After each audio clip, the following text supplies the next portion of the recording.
Hi there, folks. I want to talk to you today a little bit about two of the most popular ice fishing chart plotter combo units out on the market. That is the Hook2 5 by Lowrance and the Helix 5 G2 by Humminbird. So both of these units come with Chirp Sonar, and they also come with a chart plotter, so they have GPS and maps. Now, these two units are some of the most competitive units on the market because of their price point. They have a very competitive price point. The Hook2s generally run right around $400, and the Helixes run right around $470. Now, a lot of people ask, well, if I pay more for the Helix, am I getting more? And the answer to that is unequivocally, yes, you are getting more features, but that doesn't necessarily mean that the Lowrance isn't the right unit for you. So let's just talk about some of the basics first off.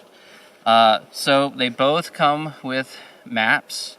The Lowrance unit, the Hook2, comes with over 3,000 maps of lakes with 1-foot contours. So that's pretty decent. That's going to cover a lot of your major lakes in North America.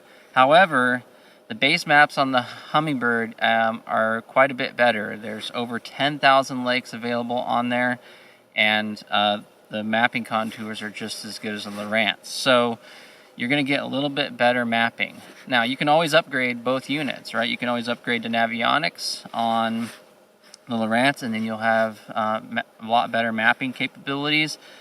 And the Helix, you can also upgrade to their Lake Master and get even more detailed maps for more lakes in North America.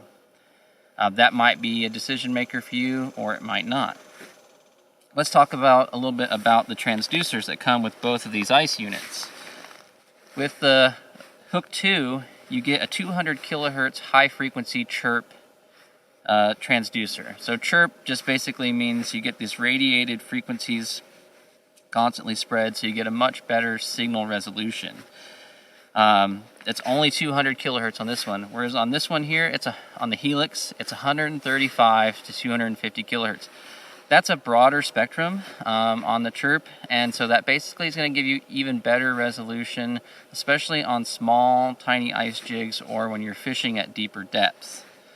An additional advantage of the Helix has over the Humminbird is that it has a 15 to 21 range cone. So that cone has that 15 degree cone when it shoots down is really concentrated. It's going to give you better resolution on those smaller jigs at depth, or help you pick up those fish that are tight to the bottom.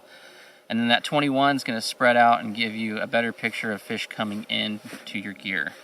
Now on the Lowrance, all we have is 20 degrees. That does give you a nice broad picture of the bottom, but it's not going to give you that real tight focus and higher resolution right below the transducer. That being said, I can say for sure that I've been able to take out both of these units on the ice, and I can see very small jigs down to 50, 60 feet with my Lowrance, no problem. Same with my Humminbird. So unless you're fishing at extreme depths, perhaps you're going after Mackinac over 100 feet of water, or you're fishing really small gear at depth, you're really not going to notice a difference with these units in terms of their ability to give you a good signal on fish and on your tackle at depth. And truth be told, most ice fishermen are going to be fishing in relatively shallow water, 30 foot or less, and targeting fish with jigs or lures that are easy to see. So that may not be a big game changer for you, but it may be important if you're participating in particular fisheries that really require that high degree of resolution. Okay, let's talk about the software that's in both of these units. This is where the Hook2 might actually win out for some people. The Hook2 from Lowrance is by far the easiest, simplest to use software. If you literally want a fish finder that you can just plug a battery into it, drop the transducer through the ice, and start fishing and not have to tinker with the settings, this is the unit for you. If you struggle with technology, if smartphones confuse you, or you don't like to use the self-checkout at the grocery store, then this is the unit for you. The Helix, it takes a little more tinkering with to get that ideal resolution, in my opinion. In my opinion, when I drop the Hook2 through on factory settings and the Helix through on factory settings, this delivers better. That being said, after tinkering with this, and there's more settings on the Helix, you're actually, I think you get a better resolution with this overall. There's more flexibility in this unit than in this one in terms of software. And what am I talking about with flexibility? Well, for example, one of the features that the Helix has is that it has the ability to filter out the signals from competing transducers from other people using fish finders around you. It has several settings you can cycle through until you can maximize that filtering out of their signal, and that's going to make it easier for you to see your gear and fish when you're on a lake where there's a bunch of people around you fishing, or if you're fishing with a buddy whose signal is competing with your transducer. That's just one of the features that I think really makes this powerful. This also comes with Auto Chart Live, so you can also map your own lakes. If maps don't exist in here, it will actually, you can go through drill holes, drop the transducer around, and it'll build a map of the lake for you as you move around. Okay, so that's one of the reasons I really like the Helix. Overall, I think it just has more flexibility, but then again, you have to really understand how ice fishing transducers and fish finders work in order to really maximize this unit. Both units come with flasher settings, so if you're transitioning from Vexilars or some other type of flasher type ice fishing unit, then these units will make that easy for you. They even allow you to put, both of them even allow you to put traditional sonar right next to your flasher so you can look at them in real time, which is really nice if you're trying to learn how to read both. Or if you've never used a flasher and you just want to go straight sonar, both these units here will allow you to do that. So let's look at some of the screens on these, and we'll talk a little bit more about each of these different settings. So let's take a look real quick. Alright, so there's my jig. You can see it right here. You can also see it real time right here. There's actually a fish looking at it there a little bit. Oh, there he goes, he hit it. Get him out of here. Hopefully he doesn't get too much water on the camera. So you saw my jig come down, and that was a fish that came in and took it.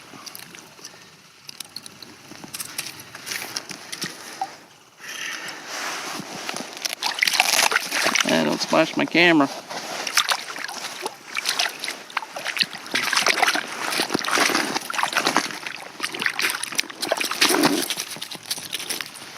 You wrapped yourself up pretty good there. Beautiful little brookie. He's got a bit of a hooked jaw there. Kype. There you go. Beautiful. Let's get him back in there. Okay.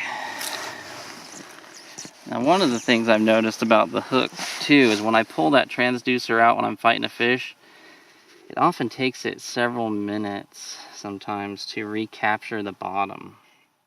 And I'm not sure why that is, but it's definitely something that concerns me about this unit. Alright, so here's the Helix unit. We're going to look at the sonar here. I actually have a whole video going through how to read these on the Helix versus the flasher setting. You'll notice right away that there's a little bit more surface clutter than on the Hook2, but not too bad. You can see the jig pretty plainly as I go up and down and drop it deeper. It looks pretty good. Now you can also go to some other settings, so that's the screenshot. So here it is, the flasher setting. Here you can actually see my jig next to the sonar. I feel like the flasher setting in these units, on the Helix units, is a little bit clearer. There's a lot of data here. You can adjust your gain. It shows you your depth, the range that it's at. So this is the surface down to the bottom. So I really like this setting, especially for those that are just starting out. But you can also just go straight to a straight flasher setting. And what's really nice about this unit is that it has the battery readout here too on your battery. So you can jig this up and down. And, oh, here comes a fish coming down. Is he gonna take it? Still there.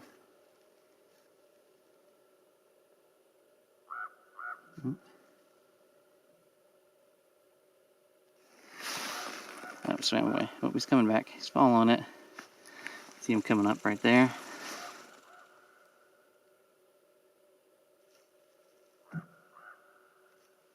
Nope, he's gone.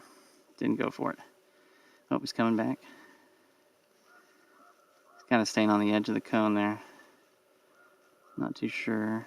Coming back, thinking about it.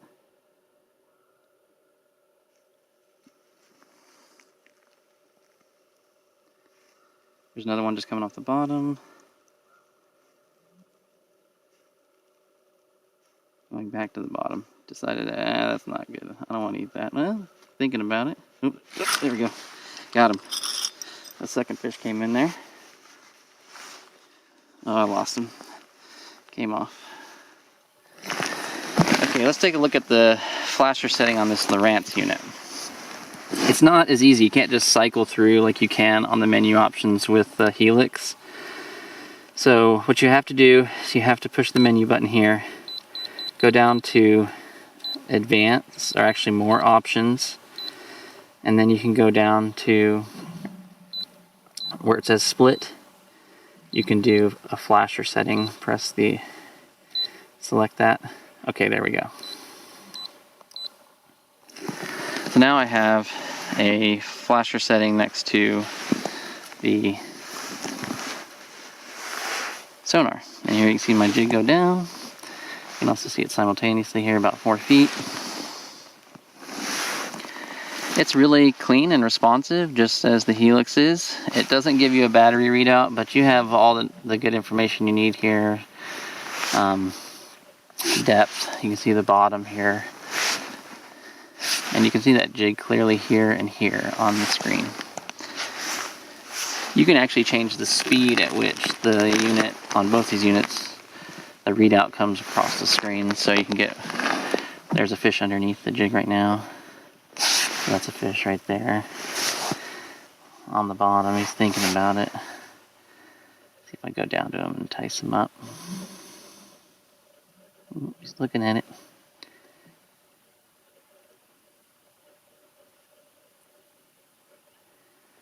Looking at it. Nope. Changed his mind. Alright, enough playing with the fish. Alright, well I hope this video helped you in making your decision about which of these units is right for you. If you have any questions or comments, feel free to comment below. I'll get back to you.